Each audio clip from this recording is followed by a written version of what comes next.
This book is born in the midst of a highly polarized political movement in the long historical struggle for the liberation of Palestine.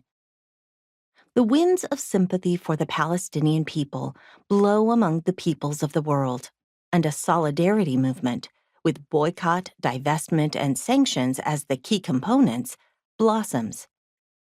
At the same time, repression carried out by states and governments against Palestine activism has been fierce.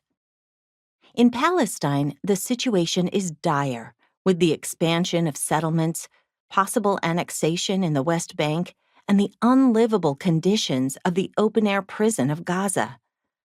The political movement is trapped at an impasse of never-ending peace talks over the terms of oppression and occupation that has been the status quo since the 1993 Oslo Accords.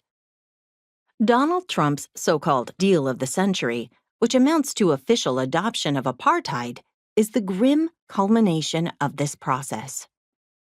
At the same time, there is new hope in the waves of mobilizations like the Great March of Return in Gaza, but also beyond Palestine, across the Arab world, from Iraq to Lebanon to Iran.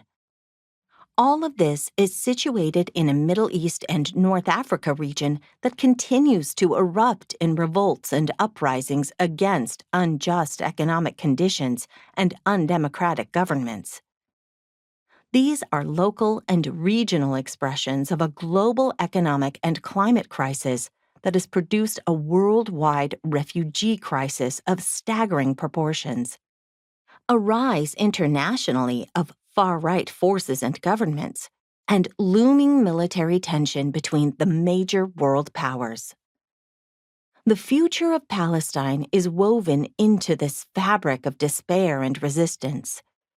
The liberation of Palestine is bound to the struggle against the global capitalist system, its local governments, states, and imperialist forces. The growth of the current movement must be seen as part of the broader radicalization against systems of oppression, inequality, and racism, and for refugee rights.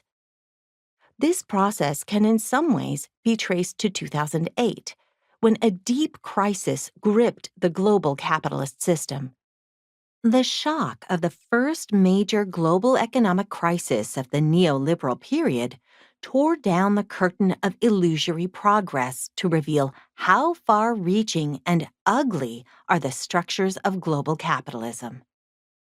This epochal change occurred alongside the futile perpetuation of U.S. wars in Iraq and Afghanistan, and in the same year as decimation was unleashed on Gaza by Israel in the first of its 3 deadly wars over a 6-year period on the besieged area.